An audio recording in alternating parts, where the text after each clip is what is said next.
Hello everyone! Eto na naman po si Maris, ang inyong kamaristas.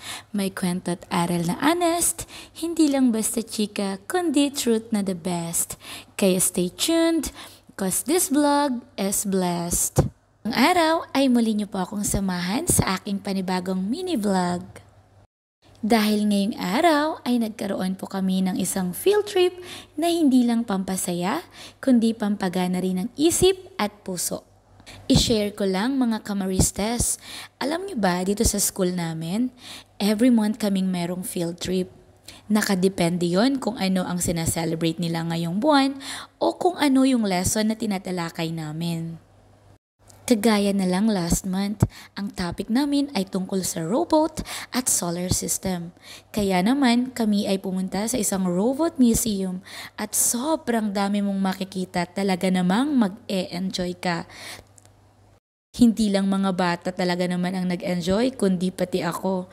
Naisip ko na naman nga yung anak ko, yung panganay ko, ay alam ko siguradong mag-e-enjoy siya dahil napakahilig niya sa mga robots. At ngayong araw, kami nga ay pumunta sa Vietnam Military History Museum dahil nalalapit na ang kanilang 50th Independence Day celebration. Panoorin nyo tong video na to habang nagkukwento ako kasi promise mabubusog kayo sa kaalaman at mag-e-enjoy sa bawat makikita. Habang nililibot namin ang museum, parang bumalik kami sa nakaraan, sa panahon ng mga sundalong lumaban at mga mamamayang nagtiis para sa isang salitang lahat tayo ay may karapatan, kalayaan. Ang una nga naming nakita, mga tangke at eroplano, at habang tinitignan ko to, naisip ko, kaya ko bang i-drive to kung sakaling malate ako? Syempre, joke lang yon. Pero seryoso, grabe ang feeling. Makikita mo kung gaano kahalaga ang kasaysayan, hindi lang para matuto, kundi para mas lalo nating pahalagahan ang kapayapaan. At bilang isang Pilipino, nakaka-relate ako sa mga kwento ng pakikibaka. Dahil tulad ng Vietnam, dumaan din tayo sa mahabang kasaysayan ng laban para sa kalayaan. At habang tinitignan ko ang mga lumang tangke, armas at larawan ng mga bayani nila, naalala ko rin ang mga sarili nating bayani sa Pilipinas. At ang tanong, tayo ba?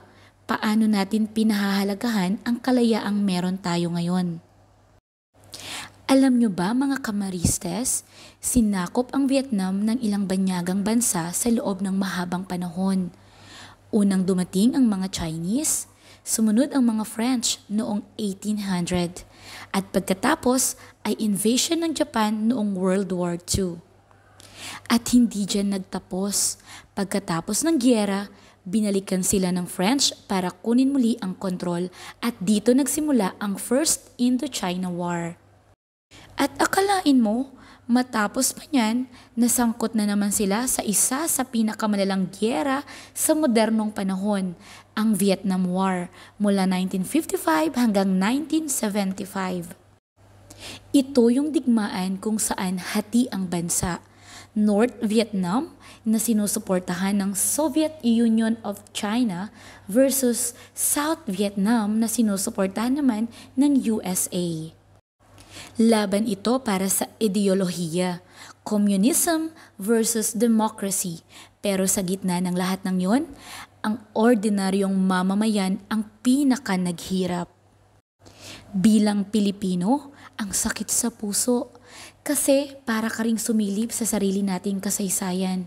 Naalala ko ang mga bayani natin na parang sinasabi rin ng kasaysayan ng Vietnam, walang bansang tunay na malaya hanggat hindi natututong lumaban para dito.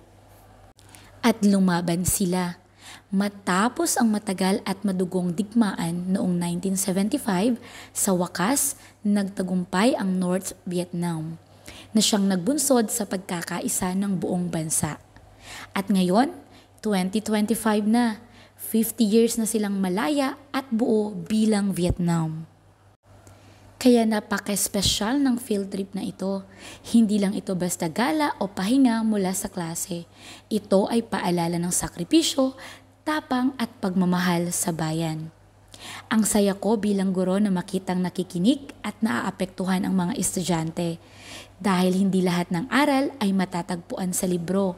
Minsan, kailangan mo itong lakarin, maramdaman at pagnilayan. Napaisip tuloy ako.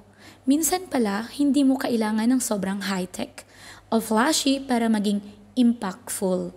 Minsan, sapat na ang totoong kwento at ang mga taong lumaban, literal para sa kinabukasan. Bilang Pilipino, ramdam ko ang bawat kwento. Dahil gaya nila, dumaan din tayo sa pananakop, digmaan at pakikibaka. At gaya rin nila, nakatayo tayo ngayon at malaya.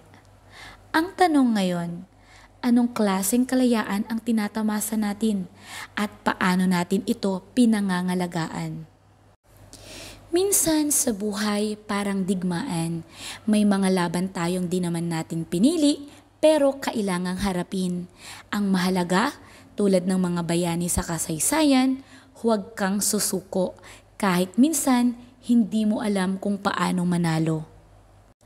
At bago ko tuluyang tapusin ang vlog na to, maraming salamat sa inyo mga Kamaristes na tumutok, nakinig at nakifeel sa bawat kwento ko. Alam kong mahaba-haba itong episode na to, pero kung nandito ka pa rin hanggang ngayon, aba, ibang level ka. Salamat sa tiwala, sa oras at sa pagmamahal. Huwag kalimutang i-like, mag-comment at i-share kung may natutunan kayo. Hay, nakakapagod man ang araw na ito. Promise, worth it talaga. Grabe ang natutunan, ang saya, syempre ang bonding. At eto pa, pagbalik namin sa school, may pamilk tea ang aming magandang boss. O diba, saan ka pa? May field trip ka na, may kasaysayan ka pa, tapos may pamilk tea pa.